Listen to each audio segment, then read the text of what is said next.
আসসালামু আলাইকুম, স্বাগত ডিনোভোলজের নতুন ভিডিওতে। আপনাদের সাথে থাকছি আমি জহিরুল ইসলাম। আমরা আজকে সিপিসি নিয়ে আলোচনা করব।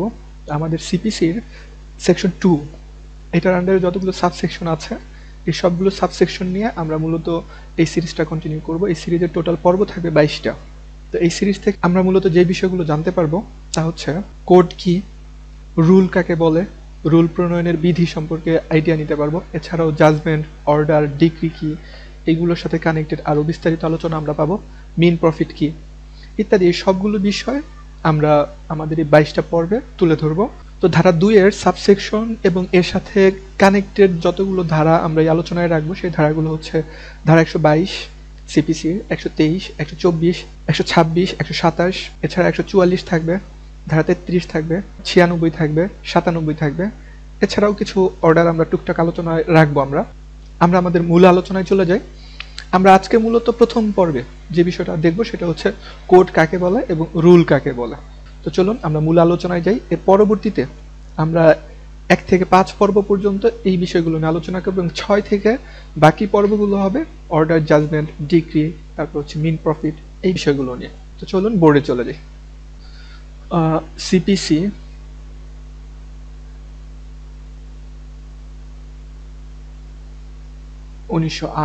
আমরা ধারা দেখব হচ্ছে 21 ও 280, এই দুইটা সাবসেকশনের আলোচনা করব আমরা। তো প্রথমেই 21 আসলে কি নিয়ে আলোচনা করে সেটা একটু দেখি আমরা। সেটা হচ্ছে কোড বলতে কি বোঝায়, বিধি বা কোড বলতে কি বোঝায়। বিধি,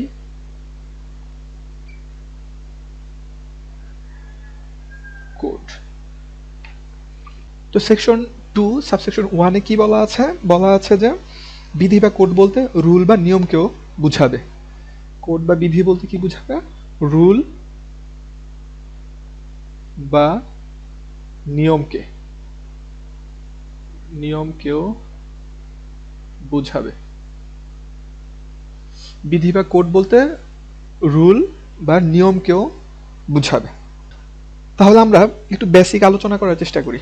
আমরা নর্মালি দেওয়ানি কার্যবিধি 1908 সালে কি পাই সেটা একটু দেখি। আমরা দুইটা জিনিস পাই, এখানে দুইটা অংশ থাকে। একটা হচ্ছে ধারা মানে সেকশনের অংশ, এটা হচ্ছে একটা অংশ থাকে। 2 রুল বা নিয়ম, এই দুইটা অংশ পাই আমরা সিপিসিতে। সেকশন 158 আছে সিপিসিতে। রুল বা নিয়ম এই জিনিসটা কোন জায়গায় আছে? এটা হচ্ছে আমাদের সিপিসিতে তফসিল বা শিডিউল আছে 5টা। তার মধ্যে প্রথম তফসিলে আমরা 50টা অর্ডার পাই। ওই অর্ডারের আন্ডারে আমরা এই রুল বা নিয়মগুলো পাই। তার মানে প্রথম তফসিল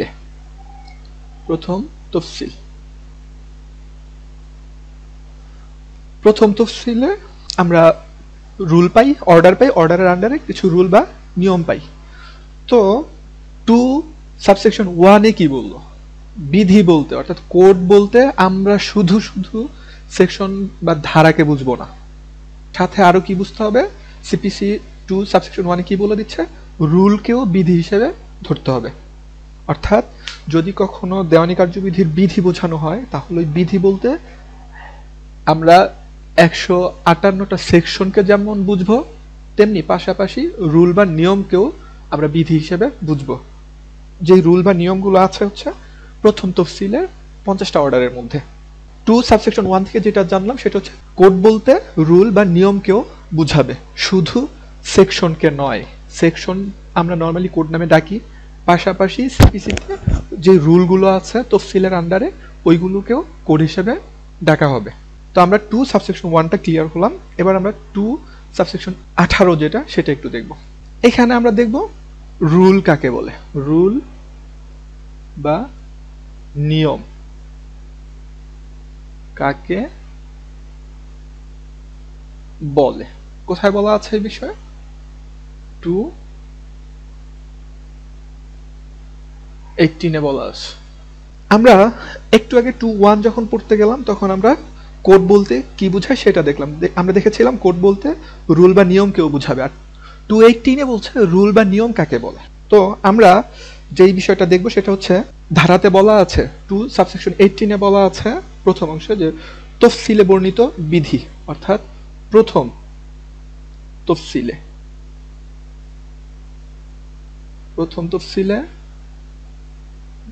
বর্ণিত বিধি, অর্থাৎ রুল বা নিয়ম কাকে বলে? প্রথম তফসিলে বর্ণিত বিধি। বা আরো একটা অংশ আছে, এখানে দুইটা অংশ। এখানে যেটা আছে সেটা হচ্ছে 122 ধারার কথা বলা আছে। 122 ধারা অনুসারে বর্ণিত বিধি। 122 ধারা অনুসারে বর্ণিত বিধি। তো আমরা রুল বা নিয়ম কাকে বলে এটা কিভাবে দেখলাম? এইবার আমরা 2 সাবসেকশন 18 দেখলাম রুল বলতে, সাধারণত রুল বলতে বা নিয়ম বলতে প্রথম তফসিলে বর্ণিত বিধিগুলোকে বুঝাবে। আর কি বুঝাবে? অথবা 122 ধারা, সিপিসি 122 ধারা অনুসারে তৈরিকৃত বা বর্ণিত যে বিধি আছে সেইগুলোকে রুল বা নিয়ম নামে ডাকা হবে। রুল বা নিয়ম নামে ডাকা হবে। তাহলে 122 ধারায় আসলে কি বিধান আছে? ধারা 122-এ কি বলা আছে? এখানে আসলে বলা আছে সুপ্রিম কোর্টের রুল প্রণয়নের ক্ষমতা সম্পর্কে। তো আমরা সেকশন 2 সাবসেকশন 18 এইটার আন্ডারে কিছু ধারা কানেক্ট করে পড়বো। এটা আমরা নেক্সট ভিডিওতে আলোচনা করব। নেক্সট যেই ভিডিওগুলো থাকবে সেখানে। তো এই ভিডিওগুলোতে আমরা যেই বিষয়গুলো আলোচনা করব এই রুল বা নিয়ম রিলেটেড ধারাগুলো নিয়ে, সেই ধারাগুলো হচ্ছে ধারা 122, 123, 124, 126, 127। অর্থাৎ যখন আপনি সিপিসির ধারা 2-এর 18 পড়বেন তখন 122, 123, 124, 126, 127 সিপিসির এই ধারাগুলো একসাথে মিলিয়ে পড়বেন, তাহলে আপনার ফুল কনসেপ্টটা রুল বা নিয়ম নিয়ে ফুল কনসেপ্ট ক্লিয়ার হয়ে যাবে। তো আমরা আজকের ভিডিওতে যেই দুইটা বিষয় দেখলাম সেটা হচ্ছে প্রথমে আমরা দেখলাম হচ্ছে 2:1-এ যে বিধি বা কোড কাকে বলে, দেন 2:18-এ দেখলাম রুল বা নিয়ম কাকে বলে। এখানে আমরা দেখলাম প্রথম তফসিলে বর্ণিত বিধিগুলোকে রুল বা নিয়ম নামে ডাকা হচ্ছে। আবার 122 ধারা অনুসারে সুপ্রিম কোর্টকে যেই বিধি প্রণয়নের ক্ষমতা দেওয়া হয়েছে তখন যদি সুপ্রিম কোর্ট কোনো বিধি তৈরি করে সেটাকেও রুল বা নিয়ম নামে ডাকা হয়। তো এটার সাথে কানেক্ট করে আমরা কতগুলো ধারা পড়বো বললাম? 1, 2, 3, 4, 5 5টা ধারা, অর্থাৎ ধারা 122, 123, 124, 126 এবং 127। আমরা পরবর্তী 3টা ভিডিওতে 122, 123, 124, 126, 127 নিয়ে আলোচনা করব। তো প্রথম ভিডিওতে আমরা যেই বিষয়টা দেখলাম সেটার সংক্ষেপে আমি বলে দিচ্ছি আরেকবার। ধারা 2-এর 1 এবং 2-এর 18 দেখলাম। আমাদের ফুল কনসেপ্ট ক্লিয়ার হয়েছে আশা করি, যে বিধি বলতে কি বুঝি এবং রুল বা নিয়ম বলতে কি বুঝি। বিধি বলতে আমরা শুধু সেকশনকেই বুঝবো না, পাশাপাশি রুলকেও বুঝবো বা নিয়মকেও বুঝবো। এই রুল বা নিয়ম আমরা কোথায় পাই? এই রুল বা নিয়মটা আমরা পাই হচ্ছে আমাদের সিপিসির তফসিল 1-এ। ওইখানে অর্ডার আছে, অর্ডারের আন্ডারে রুল থাকে। আবার 2-এর 18-তে আমরা রুল কাকে বলে এই সংজ্ঞা দেখতে গিয়ে দেখলাম যে প্রথম তফসিলের কথা বলা হয়েছে, অথবা বলা হয়েছে 122 ধারা অনুসারে যে রুল থাকে, মানে রুলগুলো প্রণীত হয় সেটাকেও রুল বা বিধি নামে ডাকা হবে। অর্থাৎ তফসিলের আন্ডারে যে রুল বা বিধিগুলো থাকে ওইগুলো আমাদের সুপ্রিম কোর্ট তৈরি করেন। আর সেকশনকে তৈরি করেন? সেকশন পার্লামেন্ট কর্তৃক তৈরি হয়। এই সেকশন তৈরি হয় পার্লামেন্ট কর্তৃক, আর পার্লামেন্ট তার যে পাওয়ারটা আছে এটা ডেলিগেট করে দিয়েছে সুপ্রিম কোর্টকে। সুপ্রিম কোর্ট ওই ক্ষমতা বলে কি করে?